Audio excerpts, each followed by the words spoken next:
اعوذ باللہ من الشیطان الرجیم بسم اللہ الرحمن الرحیم۔ تمام دیکھے سننے والے ناظرین کو میری جانب سے السلام علیکم، آداب۔ ناظرین، میرا نام تنویر احمد ہے، آپ دیکھ رہے ہیں میرا YouTube channel Tanveer Ahmed FRQ۔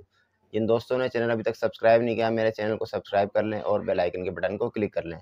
ناظرین، جیسا کہ آپ جانتے ہیں کہ ہم بات کرتے ہیں ہمارے چینل پر ان پاکستان کی معروف اور موزی شخصیات کے بارے میں کہ جن کی بدولت، جن کی جدوجہد کی بدولت پاکستان کا یہ خطہ، پاکستان کا یہ پرچم، پاکستان کا یہ نقشہ وجود میں آیا۔ ناظرین، آج ہم ایسی ہی ایک بہترین شخصیت کے بارے میں بات کرنے جا رہے ہیں کہ ایسی شخصیت کے ایسا کردار جن کی وجہ سے تحریک پاکستان کو بڑی تقویت ملی۔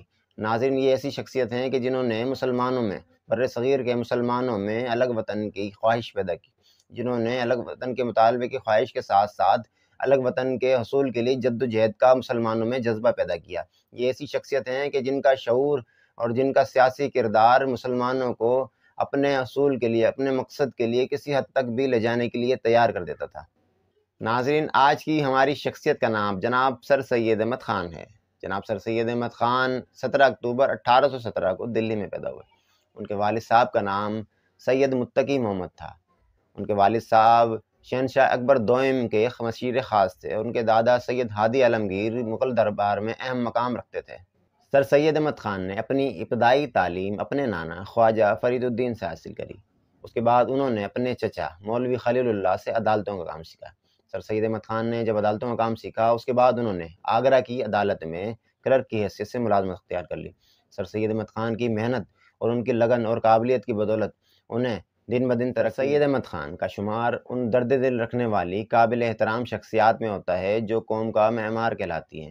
ناظرین، سر سید احمد خان مسلمانوں کی ترقی کے لیے دل و جان سے خواہاں تھے۔ انہوں نے جو محنت کی وہ مسلمانوں کے لیے تھی، مسلمانوں کی ترقی کے لیے تھی۔ سر سید احمد خان یہ دیکھ رہے تھے کہ اگر مسلمان جاہل اور بے علم رہ گئے تو ذلت کے اندھے گڑھے میں گر جائیں گے اور وہاں سے واپس آنا بہت مشکل ہو جائے گا۔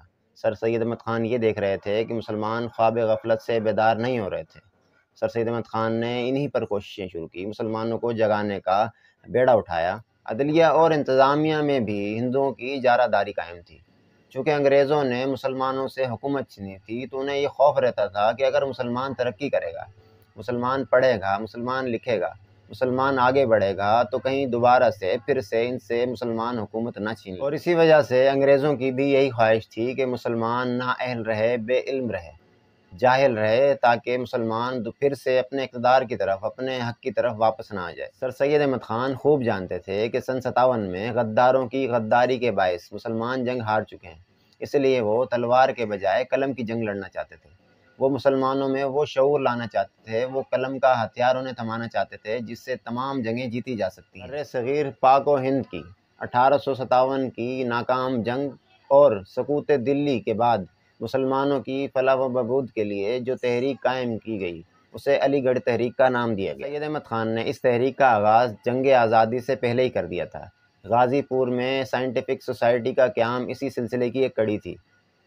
ناظرین، جنگ آزادی نے سر سید احمد خان کی شخصیت پر گہرے اثرات مرتب کیے اور انہی اثرات کی وجہ سے سر سید احمد خان نے علی گڑھ تحریک کو مزید محنت اور مزید لگن سے آگے بڑھایا اور اس کو اور تقویت دی۔ علی گڑھ تحریک کی پیش قدمی اس طرح بھی نہ تھی، بلکہ اس کے پس پشت بہت سارے عوامل تھے، اور سب سے بڑا جو معاملہ تھا، سب سے بڑا جو واقعہ تھا جس نے سب سے زیادہ اس سب ساری چیزوں میں اضطراب پیدا کیا اور اس کو جدوجہد کو آگے بڑھایا، وہ سقوط دلی تھا۔ اس واقعے نے سر سید احمد خان کی عملی اور فکری زندگی میں تلاطم پیدا کر دیا تھا۔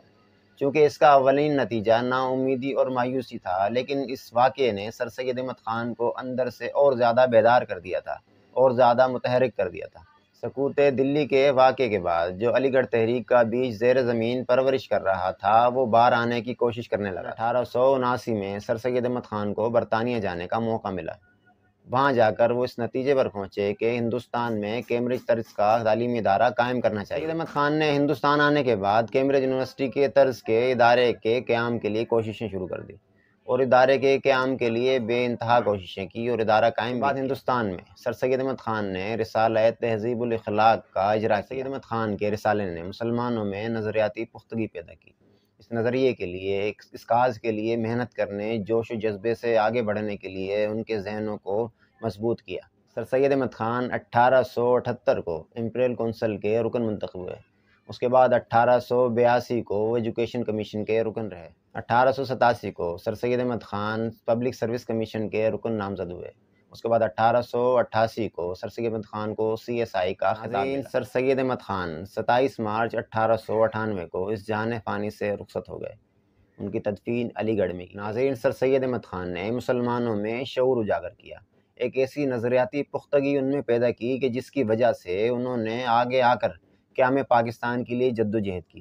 مسلمانوں میں شعور پیدا کرنے کے ساتھ ساتھ انہوں نے مسلمانوں میں علم کو اجاگر کیا، تعلیم کی اہمیت کو اجاگر کیا، اس تعلیم کی اہمیت کو اجاگر کیا کہ جس کی وجہ سے، جس قلم کی ہتھیار کی طاقت کی بدولت ہم نے یہ پاکستان حاصل کیا۔ ناظرین، ہماری کوشش یہی رہتی ہے کہ ہم تحریک پاکستان کے رہنماؤں کے حوالے سے، تحریک پاکستان کے حوالے سے، شہدائے پاکستان کے حوالے سے آپ سے بات کریں، ویڈیوز میں آپ سے ان کے متعلق تذکرہ کریں، ذکر کرتے رہیں، ان کے حوالے سے بات کرتے رہیں۔ انشاءاللہ آنے والی ویڈیوز میں بھی ہم کوشش کریں گے کہ تحریک پاکستان کے حوالے سے اور جتنے رہنمات ہیں سب کے بارے میں ہم بات۔ ہماری کوشش یہی ہے کہ ہمارے چینل پر ہم وہ ولاگز بنا سکیں، وہ چیزیں آپ کے سامنے لا سکیں، وہ تاریخ پاکستان آپ کے سامنے لائیں ہیں کہ جو ہم سب کے لیے مشعل راہ ہے۔